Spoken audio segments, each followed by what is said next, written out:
From 8-bit games to console wars, counting frames and keeping scores. Yes, they're old, but they don't care. It's BJ and the Bear.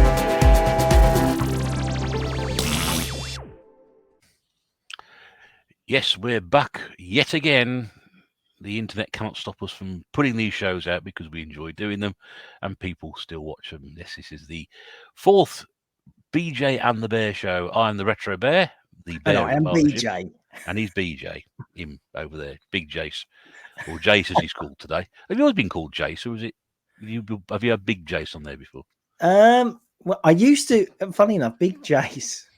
It was a name that I used to call myself, I think, back in the old days. But no, it's not. It's not a term that I use every time. People don't say, "All right, Big Jase." No, I don't think I'd like that. No. It's a I bit don't much, know. I'll get very offended when people call. Somebody called me that in Blackpool once. What, Big Bear? Yeah, a big man. They called me. I was on my way. It's a really random way to start this. I was on my way from I don't know a pub to the hotel, and I walked past one of the these stalls. They're trying to get you to throw 3 darts for £1. They said, "How about you, big man? Do you fancy going?" And I wasn't in a particularly good mood this day, and I sort of just turned around and said, "You saying I'm fat? Are you saying I'm fat?" And he's like, "Ooh, I could throw me his darts." Go, so yeah, no one's ever called me big. He should have thrown his darts at his face. Yeah, I should have done. Yeah, strangely, but yeah, I don't really. I mean, you talk about where your name came from. I mean, Retro Bear. That was Mrs. Bear's idea. Was it? I thought it was because you wanted to appeal to the gay people. I've always thought there is that too, but it doesn't appear to be working. Old people like us, bearded gents like of a certain vintage, we're actually very attractive to the old gay fraternity, which I like.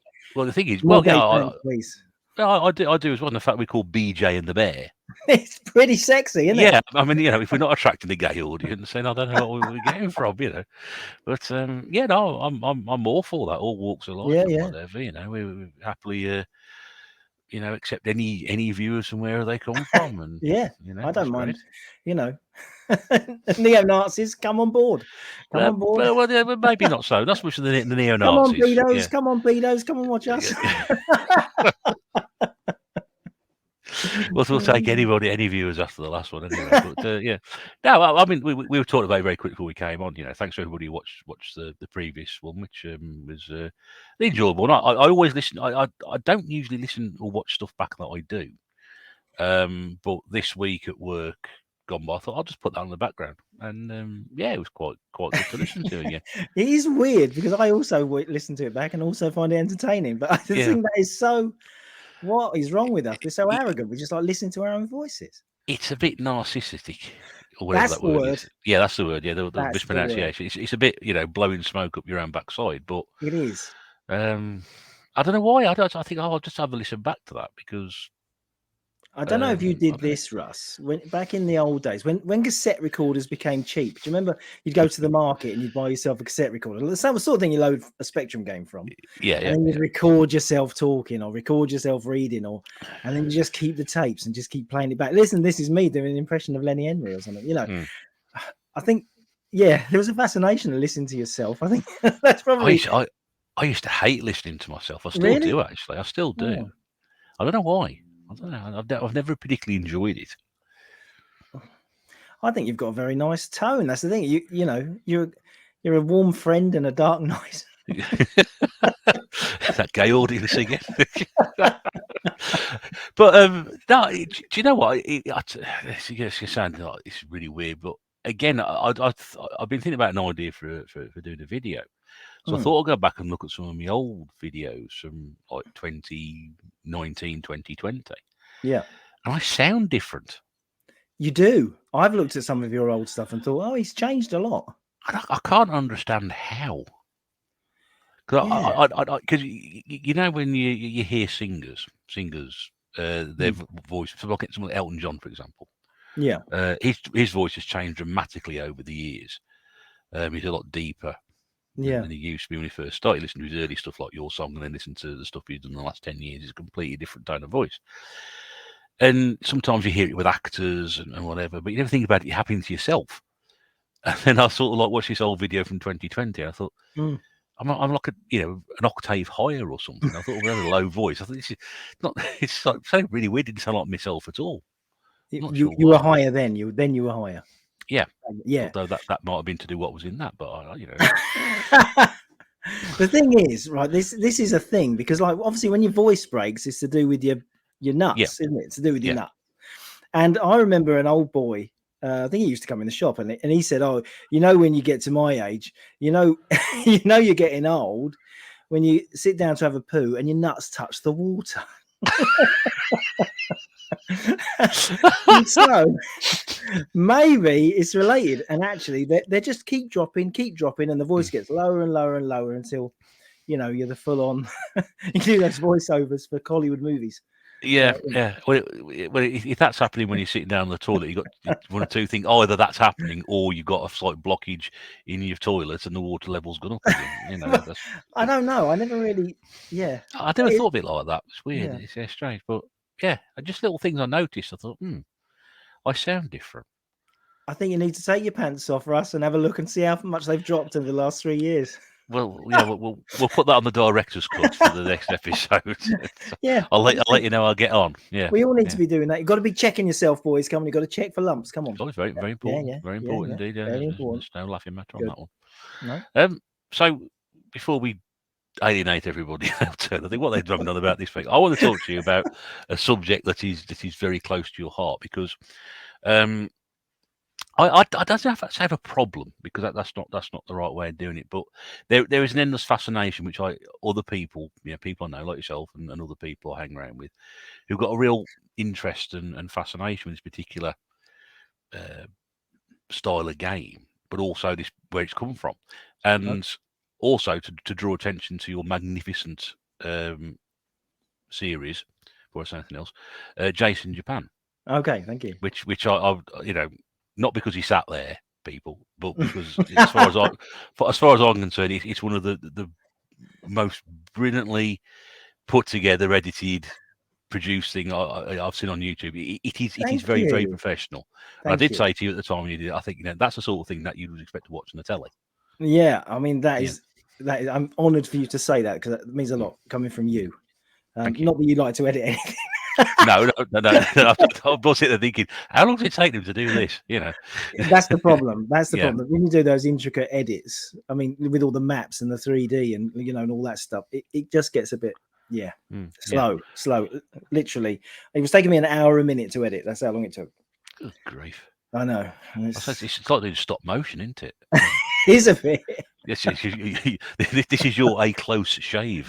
You don't realise if you watch. I think when you watch TV now, when I watch travel shows on the TV, watching the Ramesh doing there is so many cuts. That's the thing. There is so much cutting. They probably show, maybe 40 different cuts in a minute. I mean, it is crazy when you try and do something like TV. You've just got to have so much footage and stuff to show. Yeah. So it's a bit of a pain. But I am planning to do some more of those.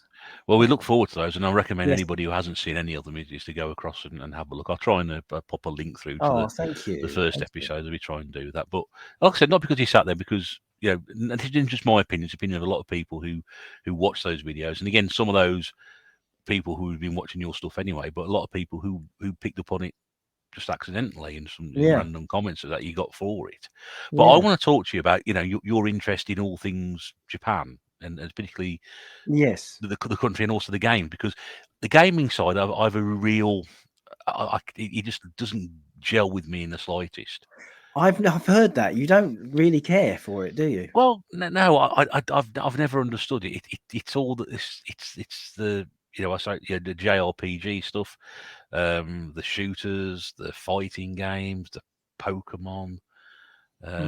All that stuff, it just doesn't sit with me. So I wanted to ask you about that, and then go in a little bit more detail, perhaps, so that people may want to know where your interest in that comes on. Because doing a series like that, I know you went over there with your daughter and etc. and all that, but you can see the passion and your pride in doing that. So I if you'd think like to enlighten us a bit about that.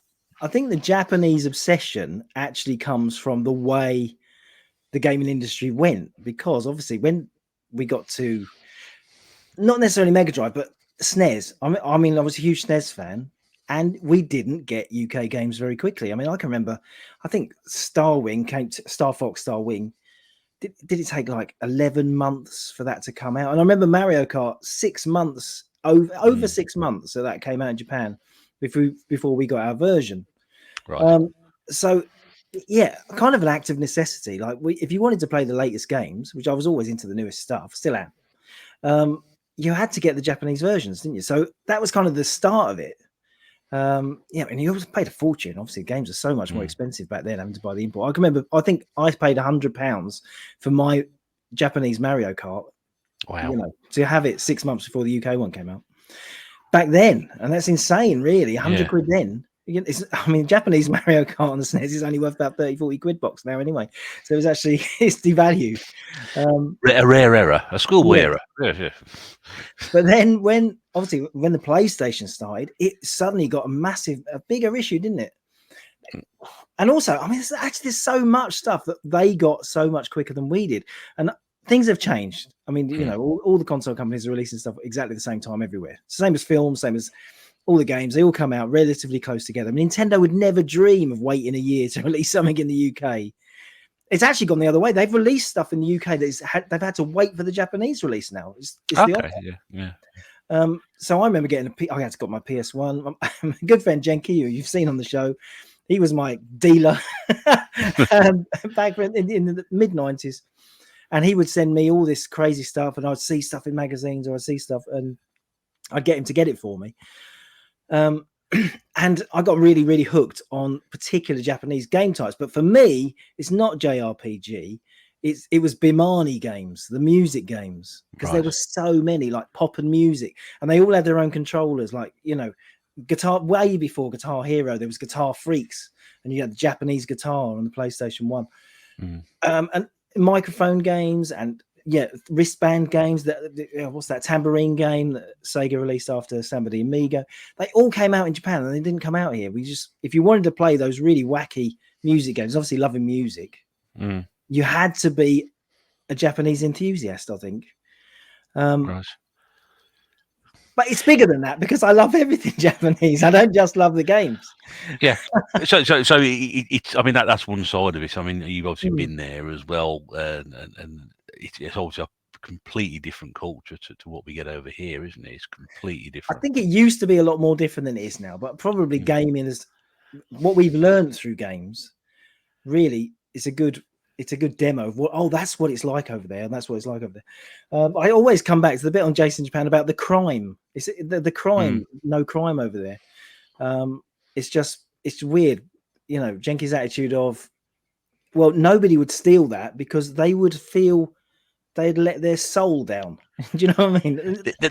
Yeah, that's what there is. That thing attached to it. There's that personal sort of, and again, you mentioned about the your friend as well, and those the shrines they got in their house as well. Yeah, I mean, I don't think they're particularly really. You think, like, if someone's got shrines built into their house, then they must be very religious and they're praying all the time. But no, no. I mean, Genki, his offering was a can of Fanta to the god on his shrine. Yeah, you know, it's kind of a bit of fun. I think they take it seriously, maybe like we would at Christmas. Maybe, you know, people go to the midnight mass, or maybe it's something like that. But I think because it's in everyone's house, it's just they're just aware of their spiritual side rather than having to do certain things at certain times.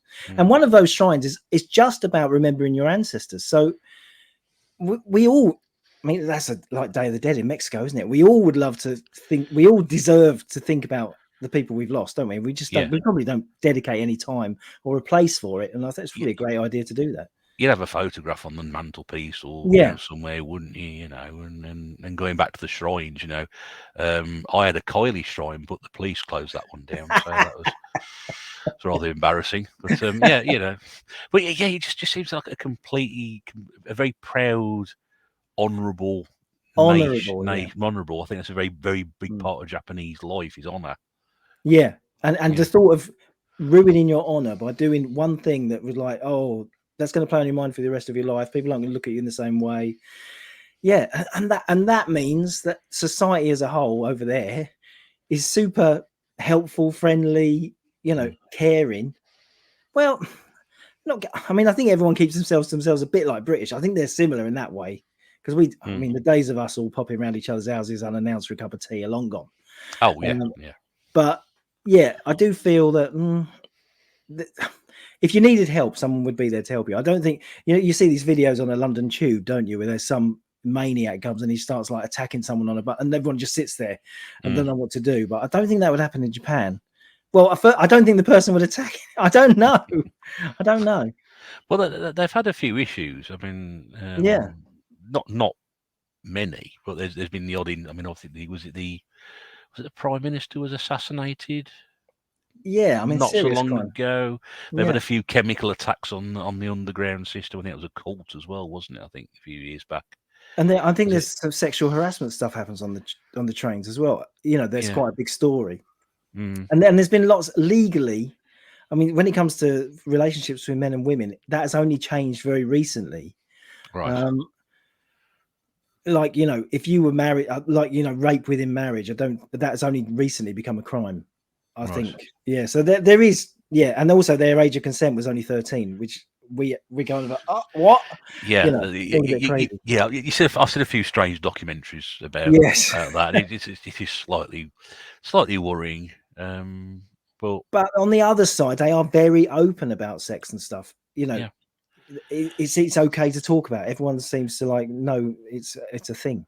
Like we went, you haven't seen that on the show, but we did go into sex shops just to have a look. Yeah, just have a look. Yeah. That was my excuse as well. But it does seem very family kind of. Yeah, it's okay. Yeah. It's okay. Take the family down to sex shops. It's all about, but it's a fascinating country. It really is. And are you tempted to go? No, because it's too far away. There are many things. There are many things that are running against it. Earthquakes. Tsunamis, Godzilla. The likelihood of you getting there when there's a tsunami or an earthquake is pretty slim. Yeah, North Korea. North South Korea can getting caught in the crossfire or something going on over there. Don't be scared, Russ. You can make an excuse for any country in the world. Like, I really like to go there. I'd love to go to Australia, but the first thing I think about Australia is how many spiders and snakes and things are getting bitten by just by going to the toilet.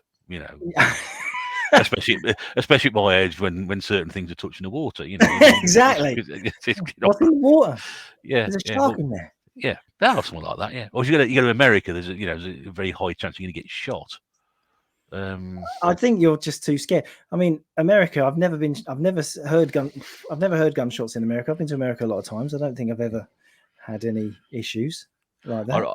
I remember years ago when I was doing my A-level history, we were doing American history, and they were trying to think about organising a trip to America to go to look at all the historical stuff to do with presidents and things like that. And good, yeah. They said, we can go to Washington DC. I said, but the thing is, you can't go out of your hotel at night. They're like, why? And I think this was 1992. This was right. So not particularly recently. So I think, well, yeah. I mean, it's the same wherever you get. You've probably got as much chance going into bloody Birmingham and being shot as you got. Well, that's the thing, yeah. Yeah, that's it. Yeah. Do you remember that famous that in Birmingham, that shop where someone rushed in and then they stabbed everyone? Do you remember this famous? Yes. Yeah, I remember that. Yeah. My wife was actually in the shop 1 hour before that happened. She was in there. Really? Yeah. It's just like, it can happen anywhere. It can. Like that. It can. But it's rare. And there's low crime in Japan, so. So it looks very clean as well. Really well looked after place and always bright and colourful, all the lights and things. It's great. It's great. It's respect. As well, they respect the area. They would never drop. There's no bins. You think, it's a clean country. There must be loads of bins, but no, there's no bins. You have to take your rubbish with you, and that's expected. You don't. People don't eat on the street. That's like you don't eat on the street in Japan. Right. You have to, because you might drop something. You might get crumbs out. It doesn't look good. you'd So they get have no massively drowned at. they have no pigeons then. I didn't notice any pigeons. No, or seagulls or anything like that. Maybe at the seaside. I didn't see I any was- in Tokyo. As an aside, I watched a video from somebody who did a popped up my feed for some reason. He'd been to Blackpool to the supposedly best fish and chip shop in Blackpool. Okay. So this is a seagull story. Just we're just talking about seagulls, Okay. and then we'll get back to Japan. Okay. And he said, "Oh, I want to go and eat these by the seafront." So he walked all the way down there with his fish and chips, and he couldn't find anywhere to sit down. So he found somewhere to stand, and he started got a chip out the bag, and he started looking up and whatever, and then he did a cut. And next thing he said, I've had to put the fish and chips away. And he sort of panned the camera around, and behind where he stood on the rail, there were 7 seagulls standing there looking at him. Yeah. Yeah. I mean, it's a different story, but it's a seagull story. When my little lad Henry was little, he was in the pushchair, and we were at Whitby. We were on the top. We were at the Abbey on the top of the hill, and we give him a jumbo sausage roll, shut him up, and this seagull just came down, swooped out of his hand, took it to the picnic table next to us, and then just in front of us, just swallowed the Really? whole thing in one. And it was a Wow. jumbo sausage roll. It's like, how can he still fly? That must be. Yeah. It was hilarious. I couldn't do that, and I've eaten a fair few sausage rolls in my time. I can't imagine swallowing one whole. No, I wouldn't even try that. No, but it would make a good video. Well, there is that. I'm probably appealing to that gay audience again. Retro Bear and his sausage roll. Yeah. I've already got to try. I did a thumbnail going like that. Oh And- yeah, and- I've used and- that and- a few times. Yeah, and someone said to me the images I could come up with for that. Yeah, it's great. Swiftly moving back to Japan. Yeah, So you have an interest in games before Japan, or the country, or did it sort of fall in together? Or I think it is all related to gaming. I think there was always that. It's always that exotic. Japanese games are exotic, and like, oh, I don't quite understand what it is, or I don't know what. I mean, I espouse the virtues of the original Famicom, because there is literally thousands of games that never made it away from Japan, and they're honest. They're not all role playing games with loads of language you can't get through. They're proper games you actually really will enjoy.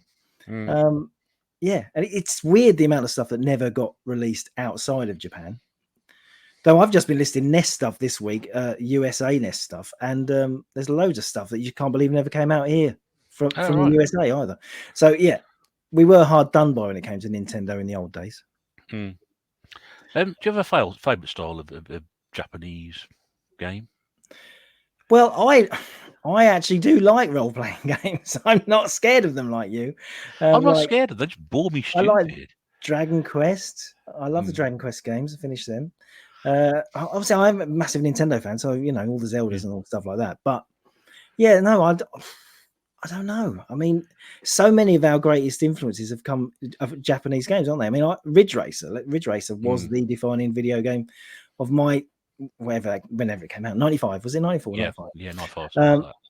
Yeah, I mean, yeah, amazing. And Nintendo as well. Like, I've said before, Wave Race, that game. It just nobody could make stuff like that. Yeah, fabulous game. Yeah, nobody makes stuff like that. No. Yeah. Funny enough, James on his channel, he recently did a thing about loads of Japanese racers that nobody had played. Did you watch that? Yeah, I saw that. Yeah. There's just so many. I just think, what, another one, and they're all a bit similar. But if you're into that genre, racing games, there's so many Japanese racing games that never made it out. Yeah. Take that Capcom Auto Modelista, like they did that shell shaded racing game. I just can't imagine a Western company thinking of making that. Can you? No, I can't. No. I bet they didn't get Crazy Cars though, did they? No. They could quite happily have that. I shipped all the copies out to them. Yeah, There you go. they Yeah. It Terrible literally game. is crazy, that game. Oh, it doesn't make any sense, that game. That's what it is. I take it you don't like Bimani games, like your Space Channel 5s and your Parappa the Rappers and stuff like that. No, I love game. I've got Space Channel 5 on the Dreamcast, and I do. I'm not very good at it, but I do like it. I do like games like that. No, I remember when Parappa came out, I was like, wow, this is like really different. Yeah. This is why I like games. This is something completely different. This It's is like, why I like games. Exactly. yeah, and with the mentioning Guitar Hero, Mm. things like that. When that came out, I was like, wow, what a great idea. Yeah. And I was all over that, and I spent many a long hour playing Guitar Hero Aerosmith on the PlayStation 3, even though I hate Aerosmith. But you wanted to get better at it. I just wanted to play it, just Yeah. experience the fun, because I'm unlike you. I think I said before, I ain't musical in the slightest. So playing Guitar Hero or Band Hero or Rock Band on the easiest setting where I'm going to do Yeah. a great deal satisfies that musician in me. And even better if you've got two players, one doing the bass line and one doing the lead. That is incredible experience. When the Beatles Rock Band came out, Yeah. I with was drum kit. desperately trying to convince Claire's mum, who was living with us at the time, and Claire to get involved. And I was going to buy the kit so one of them can go on the drums, Yeah. one of them can go on the bass, I can go on the lead guitar and sing, and they weren't interested. They have no sense of fun, have they? No sense of fun. No, that was a great game. Yeah. Oh, Yeah. it's a fabulous design Yeah. game, that one. Yeah. I going back to RPG. I just can't get into them. I was talking about. I was on a conversation about this with somebody else this day, and I tried something like Kingdom Hearts because Oh, it's got Disney characters. I can relate to Disney characters. yeah, that's what ruins it. Well, but even then, I couldn't get into it. I was like, 20 minutes, 25 minutes, nothing's happening. It's like, oh, come on. Well, my first, like most people, my first Japanese RPG is Secret of Mana on the SNES. Did you not play that much? No. Especially with a bunch, because you could play multiplayer with that. And that was brilliant at the time. I don't think when I was growing up, I don't think there was anybody I knew who was into those sort of games either. No. Not through choice. I think when they used to look at the magazines, they used to go through and they would sort of say, well, this game's been reviewed like 98%, but it's like a role-playing game. I don't want to play that. I want to play Super Star Wars or Street Fighter 2 or So Well, I never knew, I never knew anybody who was into them. And then as my hobby and interest has grown in gaming, it's always been I could play football management games, no problem at all. That doesn't bore me. It interests me. But real time strategy games like Command and Conquer, I can't get into those either. Why? That's a massive. Why? That's a massive genre. I don't know. I mean, I had a game years ago on the Amiga called Conflict Europe. I think it was. Oh yeah. Which was like based around like a nuclear war, which was Yeah, quite fun. But I never took it particularly seriously because it required some semblance of strategy. So after about half an hour, 40 minutes or so, just sort of tottering about, and I thought I'd just open the nuclear codes up and kill everybody. That'll do, See, the roots of all this stuff, you've obviously completely missed the massive episodes of your gaming life, because the roots of all these genres you're talking about come from the 8-bit time. So for me, Theatre Europe on the Spectrum was brilliant entry into wargaming. I love, there's lots of war games I love on the Spectrum, and the same with role-playing games like Lords of Midnight or Doom Dark's Revenge. Those sort of games, they were the window in. That's the first step. But obviously you didn't play any of those either. No. And when somebody starts talking about Final Fantasy VII, I just glaze over. Oh, God. Not But I'd like to, the reason I buy them every now and again, so I actually need to probably sit down and just try it. But I know from experience so far, Jase, it just doesn't fit how I like to play games. I think it's you need to get to the loop. I think games that keep you addicted, I do this and then this happens. I do this again, and then this something happens even better. That kind of loop that goes around. And I think something like, hang on, you do play Zelda though, yeah? No. I confessed in my last video that I had never played The Last of Us. So the only Zelda game, the only Zelda game I've ever actually played, I've played two. I played Ocarina of Time on the N64, which of course you should have finished, because we've all finished it. Again, I'd played about an hour and a half and I was getting bored. You didn't play enough. You've got to get past the Deku Tree. You've got to get past the Deku Tree, and then everything opens up, and Ocarina is incredible. The other one I played was Breath of the Wild. Again, played for about 2.5 hours. Got bored. Mrs. Bear played it. She played for about 2 hours. Were you flying at that point? Did you get to the point where you had the bit of cloth and you were flying about? What bit of cloth? Well, the sail thing, so you can fly around in Breath of the Wild, yeah? No, I don't think anything like So that. you didn't open the game up to even the first bit.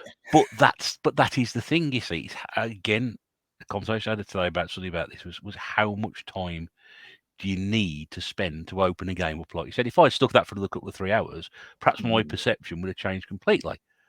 On Ocarina, but then I'm sitting there thinking, got Goldeneye here. I'll play Goldeneye, and then I'm there for like 5 hours playing Goldeneye. But Ocarina, I just couldn't do. But I spoke to people when Breath of the Wild came out, and they said, "Oh, yeah, what do you do Saturday afternoon?" Oh, yeah, I spent about 5 hours on Breath of the Wild walking around the mountains.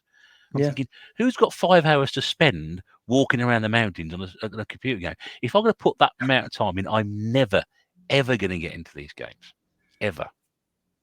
But the game compels you to do that because the game is so fascinating and it's all full of hidden secrets and amazing things that you find on the way.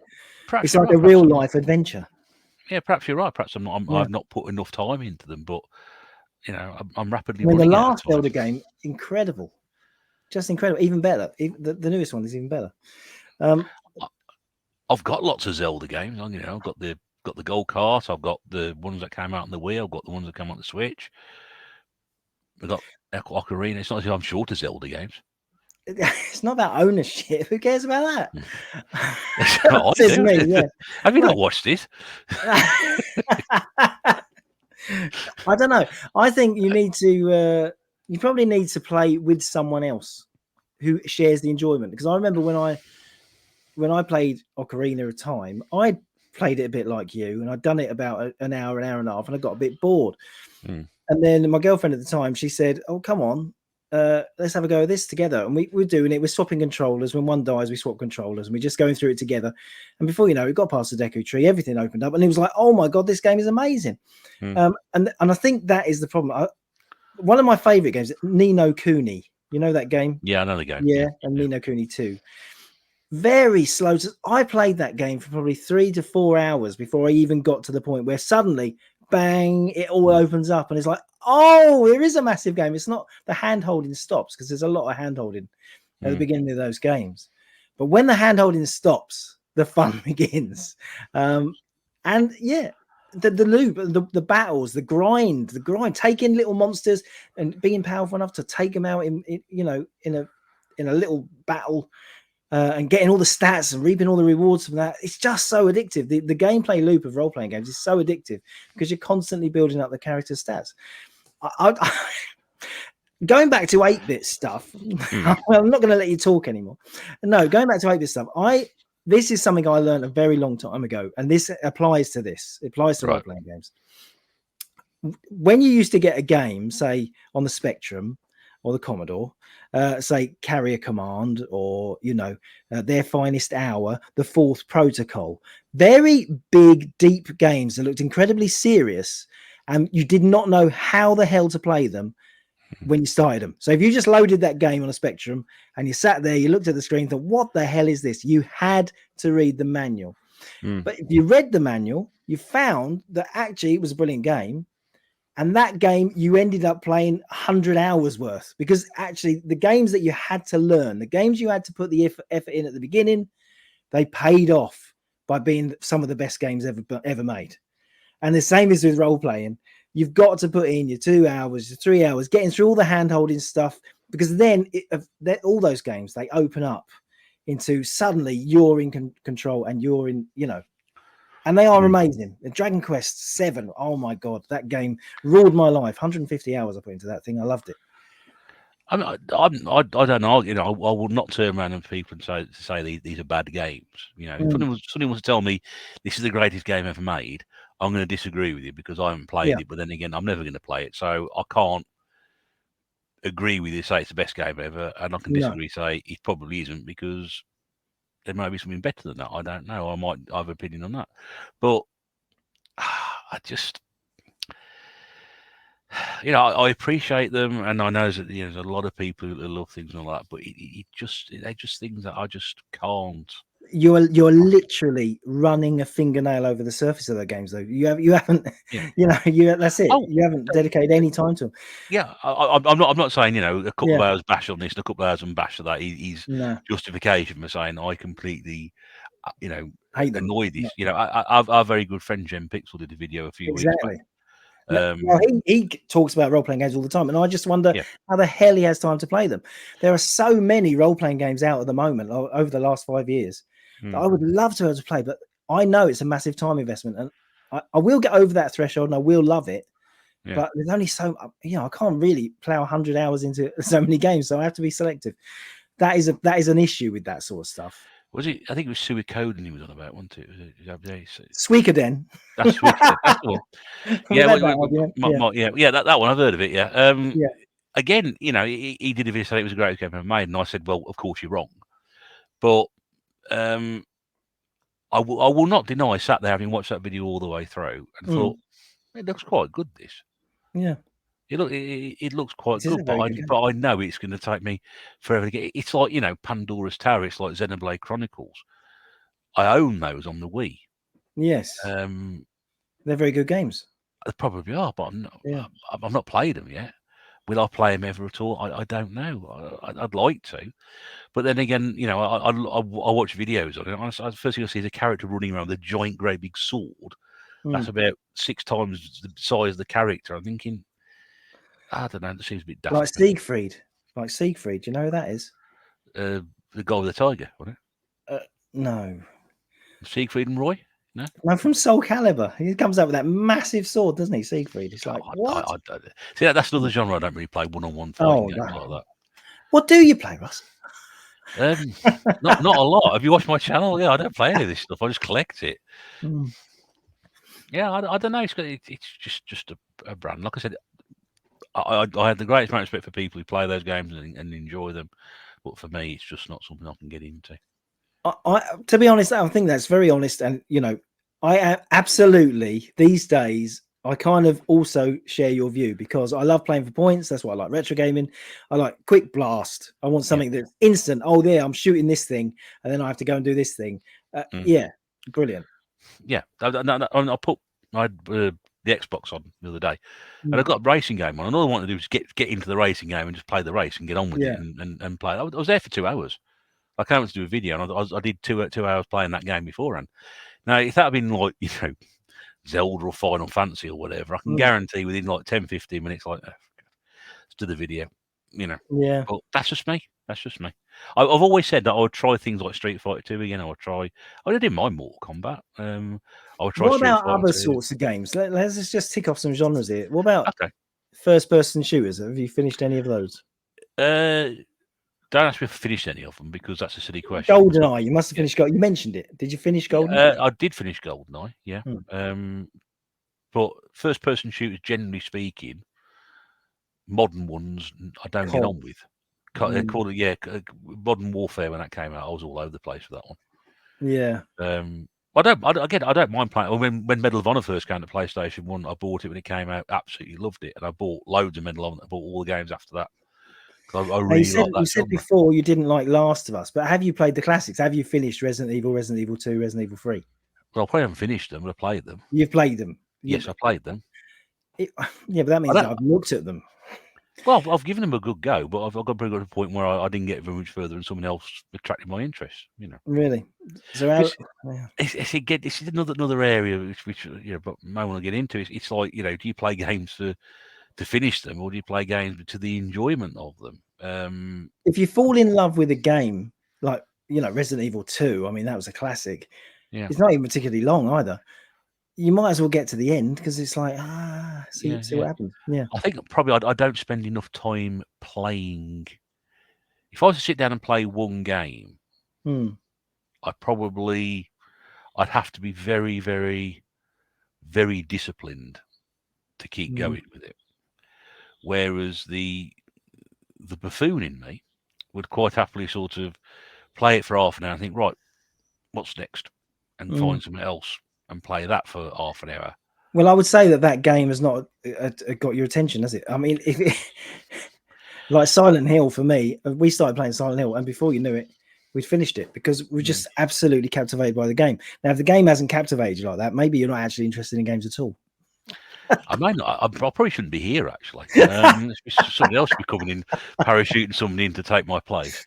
I've always said that. I said that's why I never go on panels to be a guest. I always do like the host. I'm sort of Yeah, more asking you stuff today, yeah. and interjecting my usual random tangents and ramblings. But I'm Mm. more qualified to sit here and ask questions and ask people's thoughts and things, and actually sit there at the other end of the scale to be asked those same questions myself, because I just wouldn't have the answers to them. Maybe though, maybe it's more complicated than that. Maybe it's just that you are drawn to a particular tiny gameplay loop.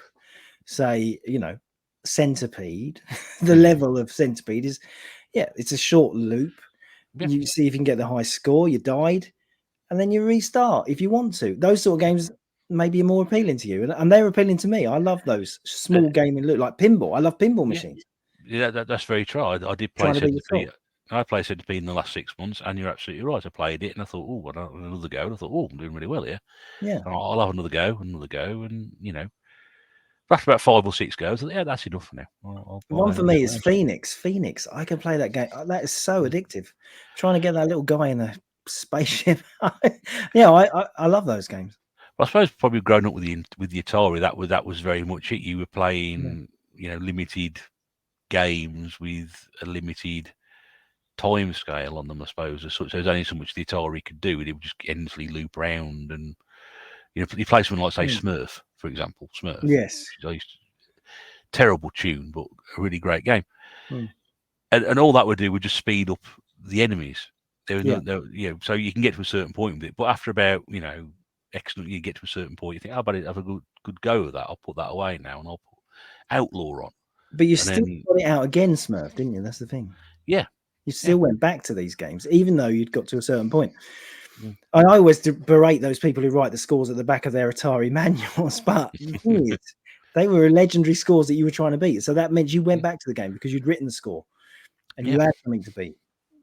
And that's another thing which seems to have disappeared completely out of gaming altogether now. Is high scores, isn't it? It's. I know, and that's sad to me. There used to be pages in magazines. When people would send their high scores in. Yeah, I remember for ages Ginny Recon, mate. Yeah, I remember sitting there for ages trying to beat the score of Batman on the Amiga, and I thought, well, you got a flawless run here. Absolutely flawless. And I'm thinking, I'm still 50,000 points off the bloody time. How did they manage to get 20,000? Or RoboCop was exactly this. How did they manage to get that score there? Yeah. It's impossible.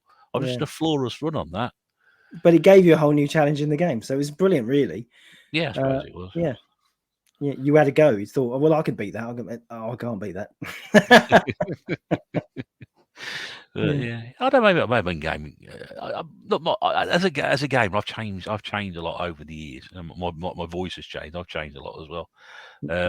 I think again it was because back then you didn't have as much choice.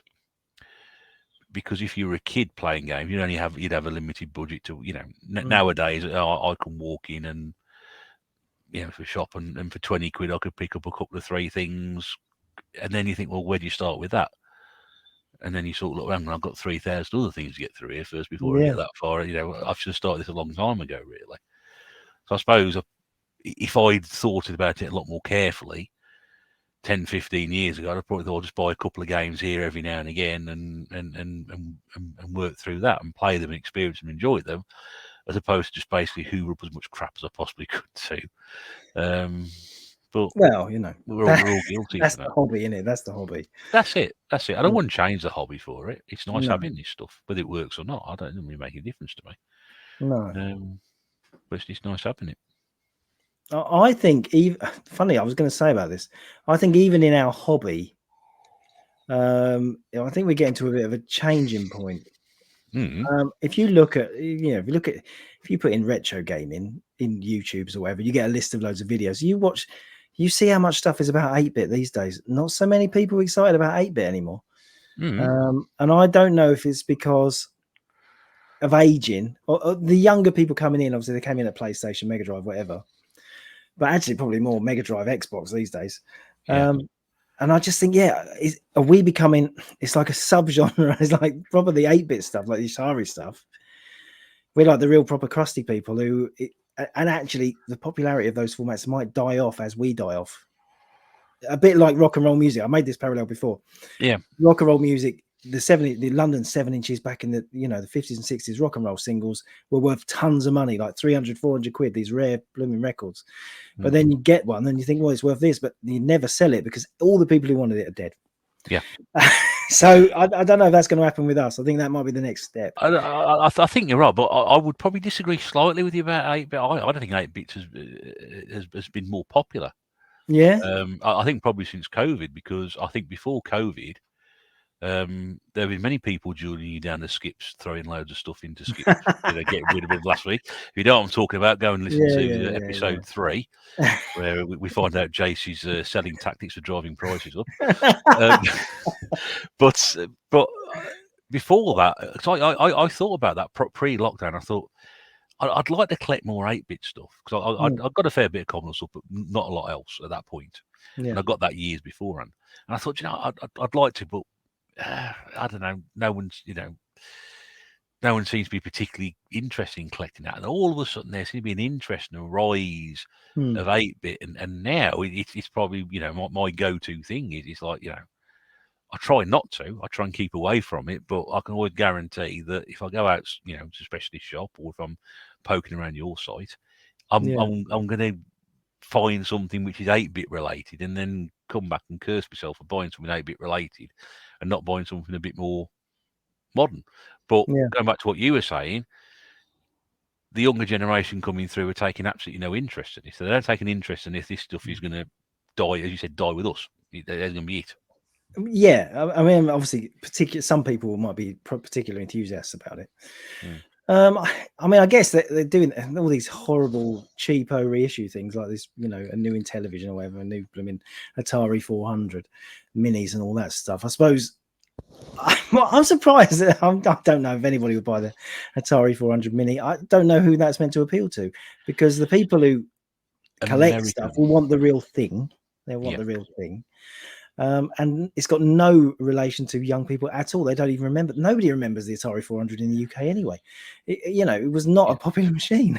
No, I remember when they announced it, and I thought that's a bit random, because they're probably doing at least a number of other things I could have thought of before that. Yeah, even if it was an Atari 800, it'd be better. Yeah, but I think the 400 was quite big in America, so they've marketed towards that. Where I mean, when it came out, I thought, well, that's going to come down to like 30 quid in no time at all, and I think it dropped as low as about 60 recently. It's early days, isn't it? Early days. Yeah. I mean, just very quickly on the subject of minis, what's your opinion on them?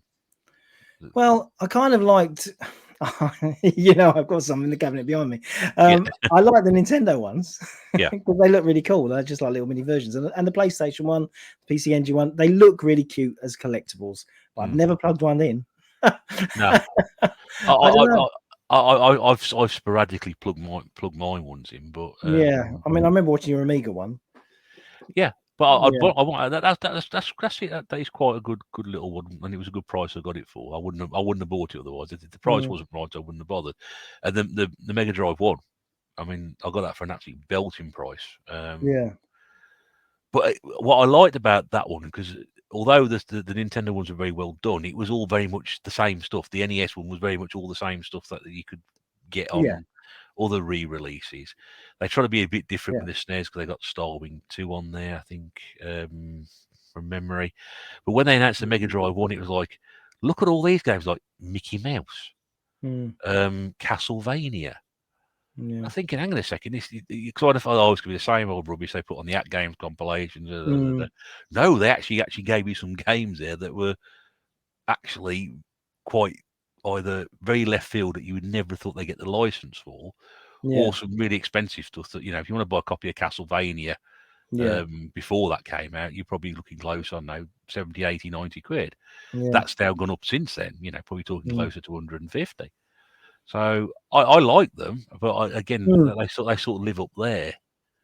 And generally unloved. Unloved. I guess anybody, if it brings new people in, then there is that. And I wonder if people have come to me and bought a Mega Drive because they had the Mini and thought, actually, I'd like to have the real thing. I don't know. Maybe it does stir up a bit. I mean, I guess it keeps retro in the headlines, doesn't it? These sort of things coming out. So there is a plus for them. It does. It's like with the Evercade as well. You know, that's another thing which I wasn't very keen on when I first saw it. No. But it's something which is very collectible because the way the cartridges come out, the boxes and things like that, and some of those now they haven't got the license for anymore. So those are some of those are becoming incredibly expensive. Right. So there are some on that. Yeah. But Strange. I bought one because I sort of caught the wave. There's lots of little wave. I thought, oh, I'll get one of those. It was fairly cheap, and I thought I'll get one. I haven't bought any cartridges for it. We did win a cartridge for it. I have got one in the building, but I don't think it'll go into stock at some point, I guess. I don't want to open an Evercade section. I think it might ruin the site. But some of the cartridges are going for those when they lost the license were going for good money. So yeah. But I don't know which ones they are, so I can't tell you that. No. Well, I would expect nothing less. You can find out for yourself. You can buy a gross load of these ones that are worth nothing. Yeah. That's what it goes in. Yeah. Yeah, it is strange. It is strange. I have to wonder, if they'll carry on with that. Are we going to get, a new Xbox 360 Mini? I don't know. Is it? Seems a bit that's gone very collectible all of a sudden as well. I keep hearing that you can't buy Xbox 360. You have to love money at the moment. Some of the prices are absolutely crazy. Really? Yeah. I got tons of it. Very cheap, very cheap, very cheap. Yeah, that's you want a bargain, pop along to the shop. But yeah, no, a friend of mine went for a full 360 set. Really? And now there's quite a few obscures, yeah. Yeah, but some of the games which weren't actually that hard to get hold of at the time now have been incredibly difficult and incredibly expensive to get hold of as well. Yeah. I think PlayStation 3 is going the same way. Yeah, I mean, we've definitely seen pickup this year on both those formats. Also, PS4 is like people started thinking, "Oh, I might get me PS4." I think the PS4 library, though, I've been saying this. If we look at the PS4 library as a whole, it's very much more exciting than PS3. Seems to be a lot of variety in titles. Seems to be great stuff out. I like the PlayStation 3. I thought it was a great little machine. It was fantastic. I love that from the word go because he would run all the home media and everything. We could stream stuff through it, and they got the Blu-ray player in there, and we had a few games for it, and that was where Mrs. Bear's love for first-person shooters came in. Yeah, she was in a Call of Duty clan at one point. Oh my goodness. Yeah, she was every night she was playing online till the early hours. Yeah. Yeah. It hasn't. I did like one of the Call of Duties, but I think it was on PS2. Yeah, not bad games. Not bad games. So. Yeah. So I'm going to. We done a bit of gaming chat there. Let's shift away from that because I want to talk about something else. Oh dear. Oh yeah, just every now and again. Because this might be depending on what happens and depending when this goes out, this might be the last. You're going to talk about the election, aren't you? No, I'm not. I'm not talking about it. I'm going to mention the election. So this might be the very last episode we record under the Conservative government. So when the next one comes out, our taxes would have gone up £2,000 a year, and all hell are broken loose. Yeah. No, because we touched on comedy in our last episode. You asked me what my favourite sort of comedy was. I discovered, I found this week, Men Behaving Badly again. Yes, absolute classic. I still quote that when sometimes, Dorothy. Yeah. It's available on ITVX for some reason. It's all 7 series are on there, but I just stumbled across it by accident. ITVX is brilliant for old comedy.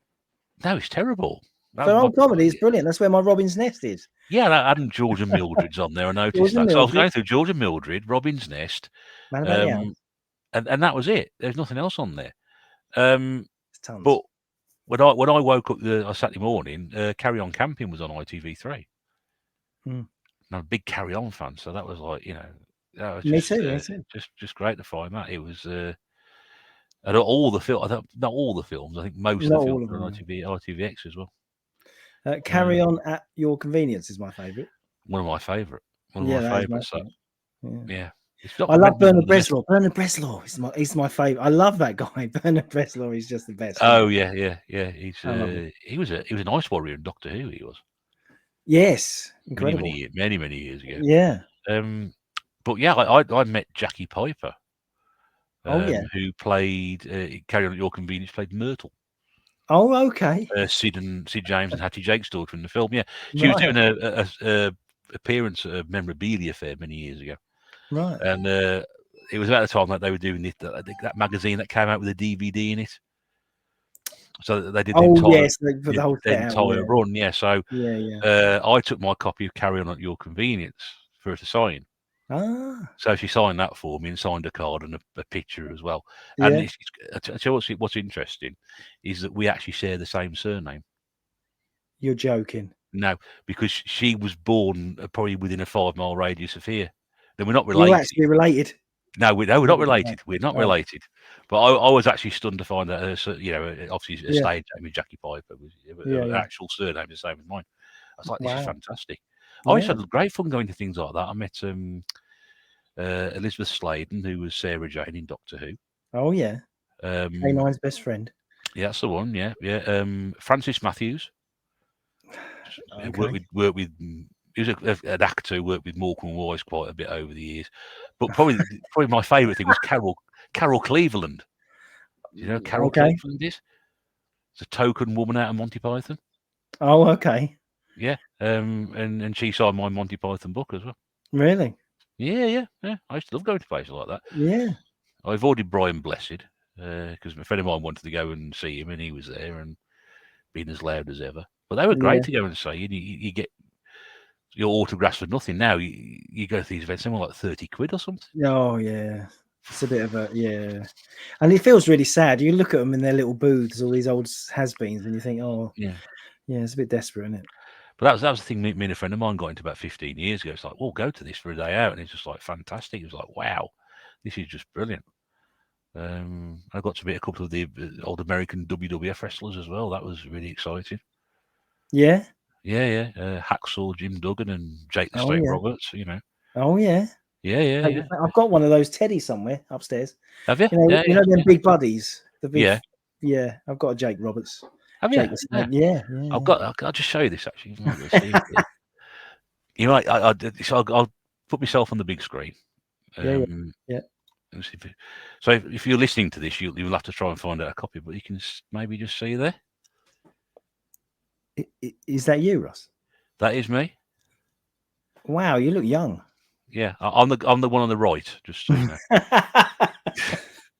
Yeah, 2005, I think that was. Wow. I didn't start growing this until 2008, I think it was, something like that. Yeah. Now we want to see you with the beard off now.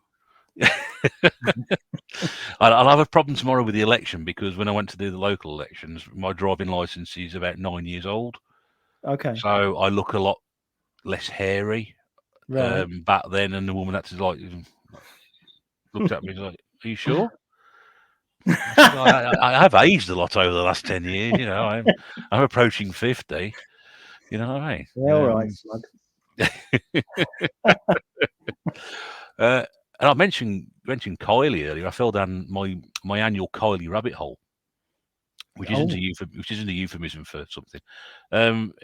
Every year I end up falling down a Kylie rabbit hole on YouTube. Okay. Because I found myself in the office on my own today, so I thought, you know what, I'm not going to listen to my colleague's music because he put his music on and then he went out this morning. Although he did start this morning by playing movie theme tunes, which was quite good. But then so I thought I'll put YouTube on and go through old Kylie's old stuff. God, I love Kylie. Yeah, really, really, really good. And then you just end up going down different ones. I started with Kylie and ended up with a guy who did the drumming. The weather guy does the drumming. You seen that one? The Welsh guy. He did a famous. He did a 24-hour drumathon for children in need about 4 years ago. And he became losing everyone, Russ. Oh no, I mean, indeed, yes. Say something, please. Rescue the best. I don't know. You're on about a random drummer weatherman. I don't know. You seem to have lost the plot, mate. You're right. Yeah. Yeah, no, he became famous not only for just doing the weather on local news, but drumming along to the BBC News ident music, Oh right. and it went viral. And then he did the 24-hour drumathon for children in need. The only weatherman I remember is that one who used to jump around the map on This Morning, and then turned out he was a pedo. Yeah, yeah. That's the only one I can remember. Fred Talbot. Yeah, Oh, you seem to know him. yeah. Well, Yeah. yeah. I've heard of him. I didn't watch ITV. We weren't allowed to watch ITV back in those days. Oh no. Okay. I joke with Claire about that because I was allowed to watch Tiswas when I was a kid. No. And she wasn't allowed to watch ITV. Now that's weird because my friend Dave, he was never allowed to watch ITV. He grew up, he'd sneak into his bedroom and try and watch it. Or when the parents were out, quickly just put it over. Mad, isn't it? Really? Why is that? Banned it. Because of Miss World, I think. Miss World and Benny Hill. I'm glad I live in a house where I was able to watch what I wanted, and now I can choose not to watch ITV, other than when there's a sporting event on, because there's absolutely nothing of interest on there whatsoever. Well, you say that, but you watched Carry On Camping, so that was on ITV. So it was on ITV3. That doesn't count. It's still ITV. Yeah, the light channel. I could have got the DVD out if I could find it at that hour of the morning. Yeah, I'm not going to. I'm not going to. I was going to say then. I'm just tying in with that. You have to fill for a minute. Yeah. Mm. Well, I've always thought that Carry On Camping, you always think about one thing about that, don't you? You always think of a bra flying off, don't you? You always think of that bit. Yeah. But then when you watch it, that is very, very brief second. You think in your mind that lasts a lot longer than it really does on the screen. I think I watched it probably when I was about 8 or 9. I just saw something rude.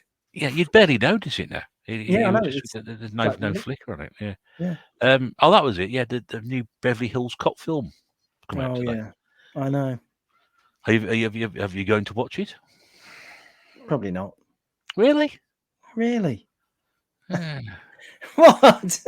Just because something's, from the because we spoke before about remakes and redo-overs and whatever, and this just seems like a. I never liked the originals.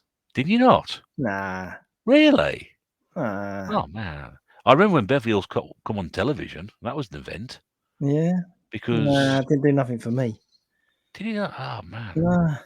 Because that film was heavily edited for swearing. And it actually when I remember it come to the BBC first time, and it said edited for television. Oh, did it? Because a friend of mine had seen it on video, and his mum was like, "Oh, it's a terrible, terrible film, terrible language," and I thought, "It can't be that bad." And then I watched the BBC version. I thought they're taking all the swearing out. Yeah. But when it came on, 12, 13 years, I didn't really notice that. So now when I watch the originals years later, I think, probably that's a bad film to the amount of swearing that comes out on that. But yeah, the first one, I think the first one's an absolute, 80s action classic. Second one's about half as good. And I don't think anybody wants to remember the third one. I mean, I like the tune. I like the tune, Axel F. I didn't like the tune. No. Well, there you go then. But apparently, I used to play that. I used to play it. That was when I was a kid. Like, let's all play Axel F. We'd have piano rehearsal rooms in school, and when everyone would be in there, everyone is in a room playing exactly the same thing. Everyone's playing it all the time. One finger. I think when it's getting very mixed reviews. There's nothing in the middle. It's either people like the nostalgia of it, or people think it's just retreading old ground. I think someone said it was very much let's take the best bits of the first film and just bolt a new storyline onto it, which basically sounds very much like Star Wars Episode 7. Oh, you've done that. You've done Jurassic World. You're just retreading the best bits of the first lot of films. And yeah. I will say though, Eddie Murphy does look incredible. There's 40 years between those films. He's 63 years old now. Yeah. I mean, it's been a long time since he's done anything good though. Yes, I did watch that Christmas film he did. Yes, so did I. That was terrible. Yeah. That's why I don't want to watch this one. Merry Christmas, I think not. Yeah.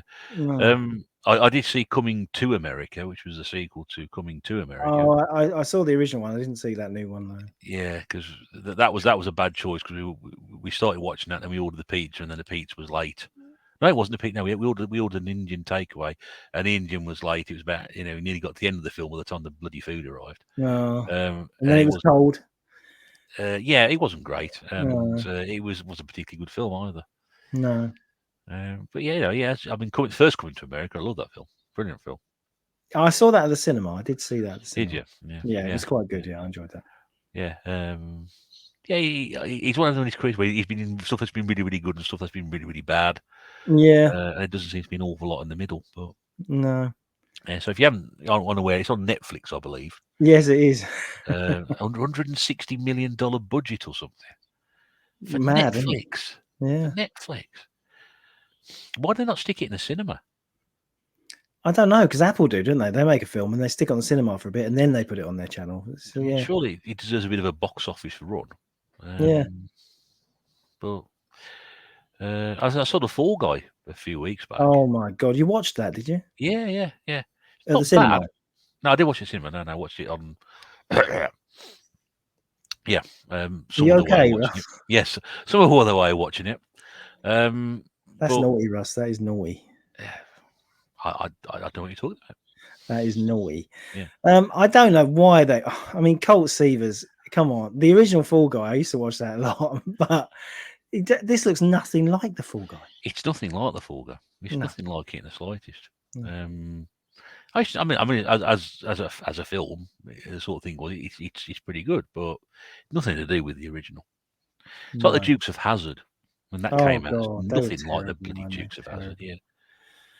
I mean, fresh from your third place in the Uncle Jesse lookalike competition. Yeah. Did you ever play the Dukes of Hazzard games? Yeah, I did on PlayStation 1. Yeah. Yeah. I've never been more excited for a game ever when that came out. And then to load it up and find out that they actually recreated the opening titles to the TV series Yeah. with the original music, I couldn't have been more excited for a game ever. And then when the game started, you thought, oh, okay. What a What's load next? of pish. What a load of pish. Yeah. But what about Dukes of Hazzard on the Spectrum? Did you play that? That's it. No, I didn't know that existed until a few years back. You're joking me. No. I was so excited for Dukes of Hazzard on the Spectrum, and I remember when you press the button to jump, the car does this ridiculous flip in the air. Do you know that? Have you ever seen that graphic? Yeah, I've seen it. Yeah. And it's like, but this, they don't just press a button and the car does a massive flip in the air. It's not Knight Rider. It's the General Lee. What's going on? Yeah. It's so bizarre. Well, a girl I work with, her husband drove one of those a couple of years ago. Drove one of the original cars in the series. Nice. They've been brought over here for a track day or something, and he's a massive Dukes of Hazzard fan. Apparently, he's got all the DVDs, which are very difficult to get hold of now, and stuff like that. So, it's one of my favourite programs growing up. The Dukes of Hazzard, I used to love. Oh, it was big when I was young. Yeah, it was massive. Car chases and all sorts of. I used to run around the stuff. playground pretending to be Boss Hog. Of all the characters to pick. Yeah. Oh yeah, I was Boss Hog. Yeah. The fat one. It's like playing Scooby-Doo at school and saying, yeah, I'm going to be Velma. Why? Would it be something exciting? What do you know? Why? She is fit though, isn't she? She's fit. She's got them socks going on, Velma. What, Velma? Velma, yeah. Hey, you want to go with Daphne? Got that cute bob going on. Got the glasses. She's come hot. on. She's looking hot, mate. What are you on about? Compared to She's Daphne. No, Daphne. All the boys want Daphne. You don't want her. She's had everyone. Yeah, there's the other one, Betty or Wilma. Well, neither of those are nerdy enough for me. I'll stick with Velma. You stick with Velma? Okay, there we go. Yeah. Yeah. If you like to put your favourite cartoon crushes in the chat below, let us know what you think and see how weird and twisted we are. Yeah. Is that yours done now? Is that what? Cartoon Crush? We didn't give me yours. Daphne. Obviously. Oh, it is Daphne, yeah. Yeah, of course, it's got to be Daphne. Yeah. Yeah, definitely. I think it's the red hair. I think that's what it is. Oh, you like the old ginger. Yeah. Well, see, my favourite Spice Girl was Jerry. Was it? Yeah. Yeah. It's a lot of people's favourite. Yeah. She's still got it. Yeah. I think so. Yeah. Okay. Well, Did you have a favourite Spice Girl growing up? Funny enough, it was always Sporty for me. Really? Yeah. Yeah. I know, it's mad, isn't it? No, that's not mad at all. No, I thought she was nice. fairly decent choice there. Yeah, I think so. I Because don't know why. my Spice Girl obsession goes with the fact that I bought Spice World when it came out Did you? on PlayStation 1. Yeah. Oh, okay. Yeah, Wasn't it, terrible wasn't game. it, wasn't it classic? It wasn't much. No. It wasn't much of anything, really. Did you buy the Little Britain game as well? No, I didn't. Have you seen my Oh. Spice Girl tin? No. If I just, you might not see it actually. Let me just. You have to reach it. So I do get it out every now and again. What about the tin? Yeah, and the tin. Oh man, Are those yeah, underpants? Oh, it's okay. my original Spice Girl the movie Oh, tin. look at that. There we go. Jerry classic, eh? Oh, yeah. There we go. Yeah. Has she really got red hair, do you think? I don't know. It's still got the original VHS in it. Yes, very good. Yeah. I think there was a different tin for everyone, wasn't there? You could have a different there was a different tin. It's got green tape. Wow, look at that. Does it glow in the dark, Russ? Can you check? I probably not. I'll have a look afterwards. I think it's practically been never watched. Yeah, I'd imagine so. And I think probably trading on eBay for probably about £2. So a lot less than I paid for it originally. It's like you and what you were talking about earlier, Mario Kart. Yeah. I remember those the Spice Girls on the Walker's Crisps set. Do you remember those? They go for money, don't they? Yeah, they do. I wish I kept those now. Yeah. You see, I've always wanted to collect crisp packets, but I've never had the willpower to do it. I've always, because I'm fascinated by crisps of all eras. Yes. And I always think, why didn't you keep the packets, Jase? Why didn't you? And I say, well, I'll just start collecting now, but then I never do. It's just ridiculous. Crisps of all ages. Yeah, like Tudor crisps back in the day and all those. Oh, hedgehog crisp. Hedgehog. Yes, I actually bought a load of those because I could get them in London at my nan's house, and I took them back to school and tried to sell them in the playground because it was all the rage. You want to try some hedgehog crisps? Nobody bought any of them. Really? I was trying to double my money. Yeah. Always dealing. These early forays into the business world were not successful. No. Don't go investing all your money in hedgehog crisps, folks. It doesn't work. Well, actually, I think if I still kept those sealed packets now, they would be worth a lot more than the 10p I paid. I remember your dad kept saying, we'll get some hedgehog crisps. Oh, they don't make hedgehogs out of crisps, Dad, and things like that, They did. Crisp out of hedgehogs or whatever, but they did. If I close my eyes and think I can still taste them, they were horrible. Really? They were disgusting. Yeah. I'm a big crisp fan. I do like that. Oh, good. Well, we can fill an hours with crisps. We talk crisps next time. That'll be good. Yeah. Next time we'll do crisps. I might even have some. I have got some crisps I could bring on the show. Oh, that'll be good. Yeah. Share them with the class. Yes. We talk about crisps and heart attacks on the same program. It's quite funny you mention that because our one of our reps came in today, and he came in about 6 weeks ago, and he said, "I always bring you bring some biscuits." He said, "I don't eat biscuits." I do eat biscuits, but I just I don't eat biscuits. He said, "What do you eat?" I said, "Crisps." So he come in today, and he bought me a 12-pack of mini cheddars. They're not crisps, are they? Bloody biscuits. Cheese biscuits. You legend. You what? Yeah. Oh Christ. Well, I'm beginning to wonder if I'd said something else. I like £5 notes. Yeah. No, I like blowjobs. Yeah. Hey. It's quite, I've got a female rep coming in tomorrow, so I told her I didn't like biscuits either. So there we go. We'll see what happens. How about that though? Get you a fan. You are. Oh what? Should bring you in a fan, a handheld fan. Yeah, that's it. Yeah. Anyway, I think on that note, we'll ride off into the sunset for another week. Yeah, we must have done ages. Feels like ages. An hour and 13 minutes today. Wow. Which is just slightly longer than the first one. Wow. And I don't think we got to any points or made any sense or did anything worthwhile whatsoever. But we talked for about 50 minutes about games, and then we rambled the last 25 minutes. Yeah. But I don't think we came to any proper conclusions about Japan. It was a great subject to get on, but I don't think we got there, did we? No, but I think we can sense from your, the way you talked about it and your passion. Yes. It's a country and a culture and a gaming way of life that is very close to your heart.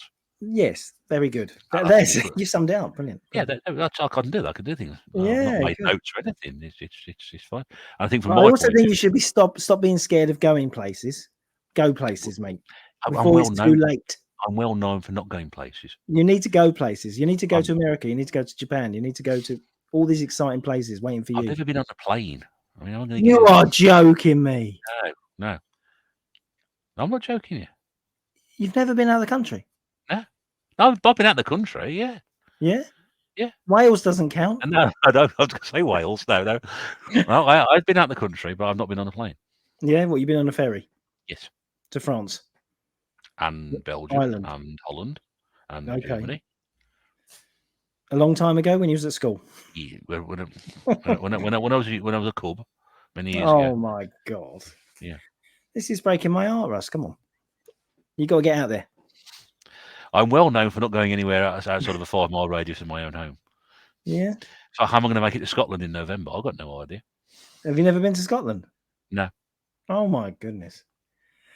But there's never been any Okay. reason to go to Scotland. It's full of, shortbread and kilts and stuff like that, Well, what's wrong with shortbread? I know, yeah, it's a biscuit. Yes, I don't like biscuits, so, And I'm not going to be wearing a kilt. So That is, I mean, any Scottish people watching this, I must apologise for my friend's attitude. It really sucks. It really it's not sucks. the first time I've offended them. Last time I mentioned Scotland on a podcast or a thing like this, I mentioned something to do with the fact that they didn't seem to have things like soap and toothpaste and fruit. Oh, what? That is proper racism. Yeah, in action. I've taken it in good spirit. Okay.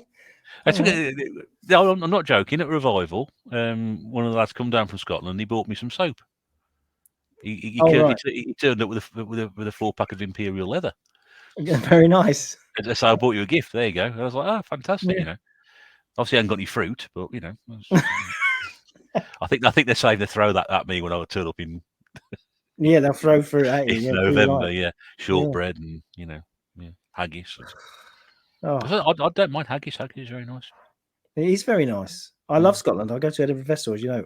I go Yeah, you there every mentioned year. that. Yeah, I love it. I love it. But also, Mrs. Bears always wants to move to Scotland. to move, it's very cheap up there as well. Yeah, I've told her she's very welcome to go. No, I think it was around the time of the last election. I won't carry on much longer.